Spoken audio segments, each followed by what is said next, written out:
We said yesterday the size of the altar was, who remembers? The size, the height. Let's start with the height. 10 amos. And it was the same in Moshe's altar and in the ones of the future. Yeah? 8 of them are 6 tefachim, 2 of them are 5 tefachim. Very good. And we said that not every tefach is equal in the altar. Right? There are some of 6 tefachim. Tefach is a handbreadth. And there's some of 5, which we're going to soon get confused about that in the very near future. But all the other tefachim of the entire Beis HaMikdash were of 6 tefachim. So this is the only place where you have this strange thing where there's a amma which is less than 6 tefachim, and it's 5. Okay, and how wide and long was the altar? Who remembers? 32 by 32. Very good. Now let's get into the details of it. So if we're gonna start halacha zayin. Okay, and it says kach haisa midaso v'tzuraso. This was its measure and form. So start off. It says ala chamisha tefachim. The first thing you do is you go up 5 tefachim, right? So we're talking about going up 5 tefachim. In other words, imagine you have like a platform, which is a solid rectangle.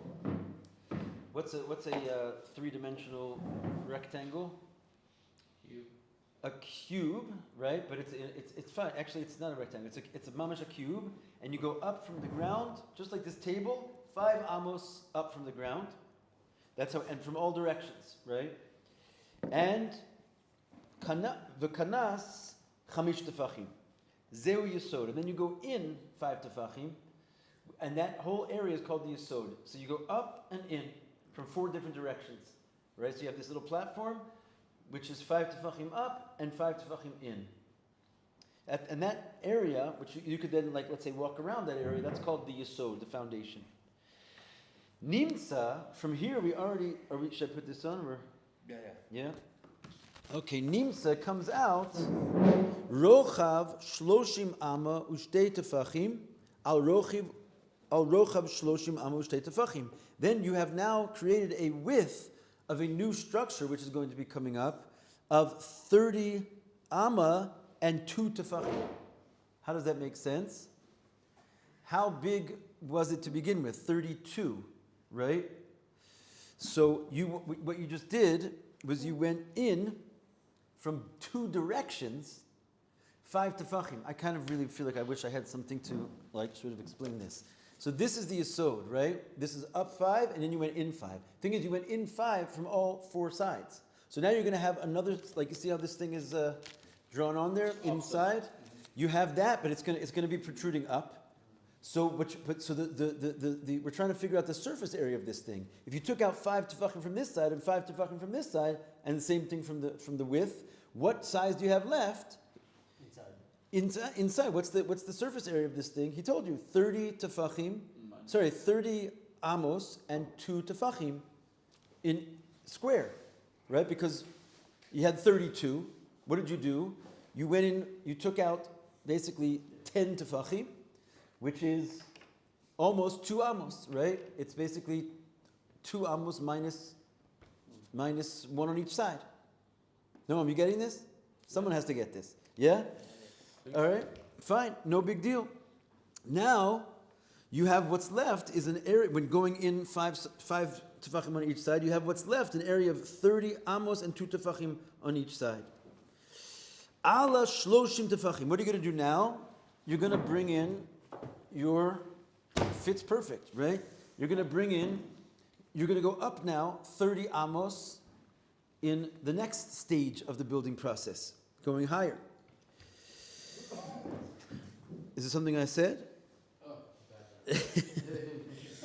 Ala shloshim tefachim, right? You're going to go up 30, and then what are you going to do? Also kanas chamish tefachim. You're going to go in again, another 5 amos on each side, all 4 sides. And what is this called? This little structure here is called the sovev. Zehu sovev. Why is it called sovev? So he explains in the notes, because as we're going to soon see, the yesod is actually going to be, even though we said it's a cube, we're going to learn in a later halacha that 2 sides of this cube are cut off. It doesn't go all the way around. It only goes around on two sides. We're going to learn that later. So since this one is going to go around all four directions, it's called the Sovev, because you can walk around the entire thing. As soon as you're going to make the next platform, you're going to have a little area here to walk. So you go up 30, and then you go in 5. What do you have left? In terms of your square surface area. 3 amas and 2 tefachim minus 10 tefachim. So you were at 30. You were at 30. And 0.2. And then you took away 5 tefachim on each side. On each side. We'll see in a second.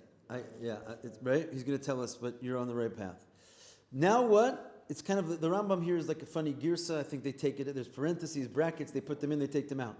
But from here, this point, you're going to ala shmona asar tefachim. You're going to go up again, having gone in 5, you're going to go up 18. Should I get another book on there? I think it couldn't hurt. Here we go, man. The chitas. Boom. Right? You're going up now 18. Zeu makom hamaracha. And this is right here called the place of the maracha. What's the maracha? I told you guys yesterday. It's the place where you lay out all of the wood. This is actually where the action happens, right? You got basically to the top, and this is where we're going to put all the different fires. There's several different fires that go on the altar at any given time. Nimtza rachvo, here we go. We were trying to find out this number. What is the square area of this thing, having gone in 5 amos on each, 5 tefachim on each side? Shmona ve'esrim ama va'arba tefachim al shmona ve'esrim ama va'arba tefachim. It's 28 amos and 4 tefachim square. Make sense, Yitzchak? Have I lost you completely? I don't want to lose anyone. I don't want to lose you. Repeating the last part again? Yes, we can get it. We're not in a rush, right? Let's just understand it. It takes a second, then it makes very logical sense. What we're trying to find out right now is what is the square surface area of, let's say, what this thing is called the Sovev, right? So we already said it's, we went in from 32, we took away 5 tefachim on each side. We wound up with 30.2. 30 tefachim, amos, and 2 tefachim. But now we're going to go in again, put this thing on here, right? So we want to find out what's the surface area of this one. So we have 30.2. We took away 5 tefachim on each side. What we're left with is 28.4. So the surface area of this thing squared is 28 amos and 4 tefachim. Basically, you get there by starting with 32 and taking away 5 and 5, 10, and then taking away 5 and 5, 10 again, right? So you wind up with 28.4 square over here. Follow me? More or less? Sure. Yeah, easy breezy. So then what? So he repeats himself here. As I said, it's kind of a funny lashon. Ala shmona esrei tefachim v'kones lekeren zavis shel hashmona asar. So you go up to these 18, and then you're going to enter in to the corner of these 18, and you're going to binyan chalul maruba. You're going to build. I don't think we have a healthy here. Can I use this, or is this going to make problems? You're going to build on here 4 little horns on the corners, right? There's like a little piece of, they call them horns because they kind of look like horns, square little cubes that are going to be put on the corners of the altar. What's that? Yeah, exactly. Binyan chalul, and they're hollow inside. L'kol arba kranos, on all the 4 corners. Umakam akranos ama mizeh v'am mizeh saviv. So what was the place which if you wanted to walk around basically on that strip which is around the edge, it's because the horns themselves are 1 amma, then the whole strip you can basically say is an amma by an amma around, right? So this area in between the horns is 1 amma all the way around. The kaid makam ragli akonim amma saviv. Then if you want to go, so we went in 1 amma from the wall. You're going to go in 1 more amma because if you try and walk around the edge, you're going to bump into the horns every time. And they had to walk around the edge. So what they would do is they made a little lane inside of that amma, and that was also 1 amma. So there was 1 amma of the horns, another amma which is called the place for the kohanim to walk. And therefore they could walk around inside those horns, right? Nimtza, so now what's left? What's left is where they actually put the fires. Because the edge where the horns are, that's not called the place of the maracha really. And then 1 more amma where the kohanim had to walk around to get out of the way, that's also not really where they put the fires. So the actual place where they had left to put the fires, you have to take 2 ammas out from each side. Makam maracha rachbo esrim v'arba amos v'arma tefachim al esrim v'arba amos v'arma tefachim. What do you have left? You have 24.4 tefachim, 24 amos, and 4 tefachim squared, right? Which is basically you're taking out. We took out 10. We took out another 10, and now we're going to take out 2 more amos, which I believe those are amos of 5 each. So we're really taking out 20, and what's left is 24.4 by 24.4. That's the place you can burn. So it's massive. It's a little bit complicated, but I mean, you got it. Yeah? Sure. Okay, that's what it is. That's like a whole room, right? It's big, 24 amos. What's an amma? We said is 1.5 feet. Somebody do the math. 36. I don't know feet tall. Or wide. How much is it? 36 feet. 36 by 36 feet. Yeah, it's big. Fine. We lost some of you, but it's okay. It's more or less, look, you can see it right here. Mizbeach.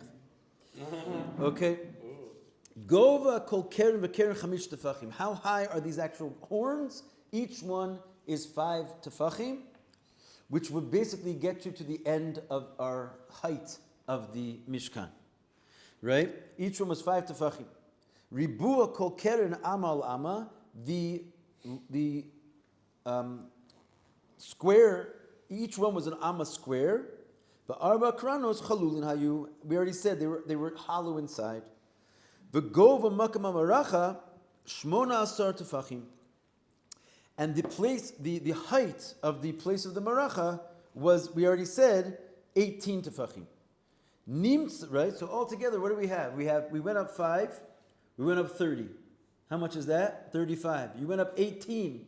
How much is 35 plus 18? 53. Then the horn itself was another 5. What are you up to? 58. Right? So that's 58 tefachim. That's where we wanted to get, right? We said it was basically 10 amos, and there were some amos that were 6 tefachim and some amos that were 5. So with 58, you got yourself to 8 tefachim, 8 amos that are of 6, and 2 amos that are of 5 tefachim, and you wind up with 58. Correct? Ooh, the math worked out. It worked out so far. Right now, he comes and says, kind of an interesting little final line here. Chetzi gova mizbeach. So half of the height of the mizbeach. There's a little change also in the language of the Rambam here. It seems like a mistake, but they're both kind of interestingly correct. So he says chaf tes tefachim, right? So that if the line ended there, that would make sense. Half of the way is 29, right? Half of 58, 29. So the middle line of the Mizbeach, and it's going to be important to know in a second for the next halacha, why do you need to know where the middle of the Mizbeach is? But if you're going to count 29 tefachim, you're going to get to the middle. But it doesn't say that, the line doesn't stop there. Therefore, they want to change the words of the Rambam a little bit. And it should say like this. Chetzi gova Mizbeach keshisha tefachim misof hasovev v'lamata.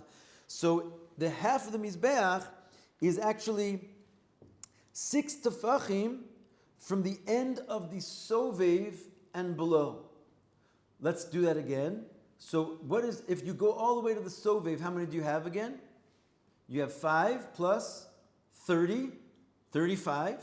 So if you subtract 6, which means you get to the sof of the sovev, which means the top of the sovev, and you go down 6, what are you left with? 29. So right around here was the middle of the altar.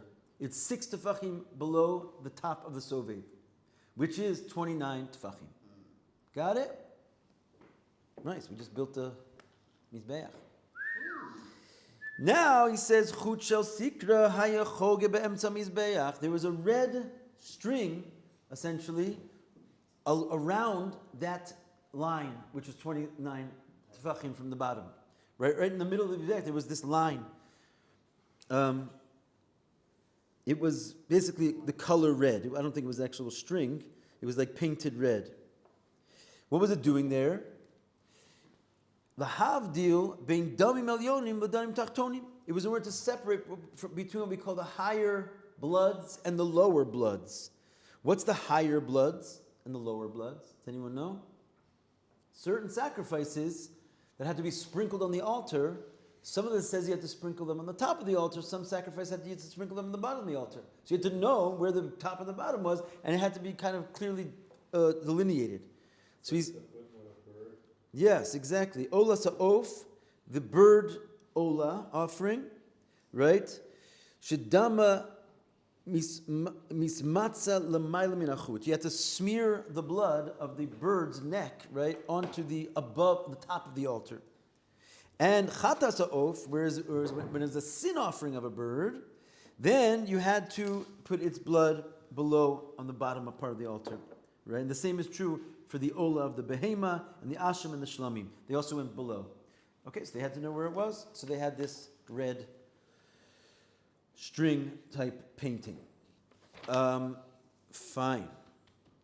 Nimtza gavo mina aretz ad makom hamaracha. So then he winds up saying, from the ground to the place of the maracha, which is essentially before you get to the horns, comes out Teisha Amos Pachos Tefach. He says that's called 9 Amos minus a Tefach. Let's see who can do the math. How does that work out? 8.11. If you go, right, if you basically 9 Amos, if you get to here, so it's very simple. If you take the 5 off of here, which is the horn, how much do you have left? From 58, we said take off 5, you have 53. So if you have 6, let's just right now talk about amos of 6 tefachim. How many amos can you make out of 53? Almost 9, right? If you got to 54, you'd have 9. So that's what he says. It's 9 amos minus a tefach. So this place, right, from the ground is 9 amos minus a tefach. It's almost 9 amos. 53 tefachim. Okay. Did the blood get consumed after every sacrifice, or did that clean up after? Major cleanup operation was constantly going on there, yeah. There was actually a stream that flowed through the floor of the Mizbech, and they would stop it up, and the whole place would fill with water, and they would do a major cleanup, and then they would do that basically daily or sometimes more. So that's why Israelis clean their floor by just dumping water on it. Yeah, it's old tradition. Okay. It's a little technical, guys. We're used to learning about Ak and Adam Kadmon and Akudim, but we're good. Yud. Yesod HaMizbeach lo haya makiv me'aber ruchosav k'mo hasoviv ela haya yesod mashuch keneged kol ruach tzafon maravi ve'ochel b'darom ama achas u'v'mizrach ama achas ve'keren dromis mizrachis lo haya la yesod. So we're going to bring this baby back for a second. Let's translate. I already told you about this law, which is that where's the yesod? This bottom layer, right? So this is the yesod of the Mizbeach. It did not go around the entire altar. It was not a solid structure all the way around, right? Like the sovev was, where you could actually walk around the entire sovev. Rather, the yesod was mashuch keneged kol ruach tzafon umaravi. Where is the tzafon maravi? Let's say I'm going to walk into the temple. I'm at the door, right? This is the altar, and Yitzchak is the Holy of Holies. Seems right. Right? So this is the right. This is the directions. So when he says that it went around the Ruach Tzafon Maravi, where's the Tzafon, the northern western side? Where's north and west? If I'm coming in from the east, right? So where's the north? To my right. Where's the west? Where Yitzchak is, the Shechin is in the west. So this side of the altar, these two, it had a yesod, which means that these two sides, the south and the north and the east, south and the east, there was no foundation, right? What was connected to it, the ramp? No, nothing. It was empty. In other words, if you think about it, the ramp's coming from the south, right? So here, there was no yesod. The ramp, therefore, the ramp came right up next to it, Right. because the ramp was basically an object that looked like this, and it was solid on all sides. So it was able to bump up, practically touching the mizbeach, because there was no yesod there. Right. There was a sovev, so it had to sort of account for, as the ramp's coming up, it had to have a little area where it made room for the sovev. Right. But there was no yesod on that side. So that's why it says, Ochel b'derom ama, it ate out of the south one ama, which is this side. This wasn't here. And b'mizrach ama, and in the east, this wasn't here. The keren dromis mizrachis lo hayala yesod. And therefore, the corner, which is called the eastern southern corner, had no yesod. Fair enough. Yud Aleph. You following any of this? Yeah. The keren maravis doramis. Now, in the corner, which was called the southwest corner, okay? Where's the southwest corner? Right here, right? So even though the south did not have a yesod, but this west side did jut out. So this stuck out right here. And there was a corner called the southwest corner. In this corner, hayu shnei nekavim, there was two little holes, kamin shnei chatamim, which was like two little nostrils. Vehema nikraim shisin. They were called the shisin. So they're the sword was 5 tefachim from the ground. There was two holes in those 5 tefachim, and it was called the shisin. Shadamim yordim behem umisarvim ba'oso akeren ba'ama ba'yotzin lenachal kidron. And the blood that they would pour on the altar, they would pour it into there. It would sort of get swallowed up by those two holes, and it would get mixed up in the keren itself, right, which is this little corner, and it would go down into like a sort of subterranean situation where, as I told you, there was a stream coming into the mikdash. The blood would be poured into that stream, and the stream would take the blood out into what's called the Nachal Kidron, the Kidron River, which came through and passed through the actual Azara, where the Mizbeach was. Lamata b'ritzpa ba'oso keren. So underneath the floor of this corner where we just were speaking about, there was a place, Amma al Amma. There was a 1 Amma cavern, v'tavla shel shayish v'tabas kavua ba, and there was basically a little shayish is a marble square, right, which had a ring on it that you could pull up. Shabo yord in the shisin umanakino. So, and they would pick that up, so they would have a little way of getting down into there, but all that blood was flowing, and they would be able to clean it. So there was like an underground cavern near this corner, so they could go down and clean it up when need be. Whoa. Yeah. How are we doing? It's like a crawl space. It's a crawl space. There's a small one. It's 1 amma by 1 amma. Wow. Mamish like a little tiny one. They have to send a small guy in there. Yeah. Little guy. Okay. Fine. We have time for one more? Not really. We'll hold here. Bezrat Hashem, Benjamin, I'm going to tell him to pick up where we left off.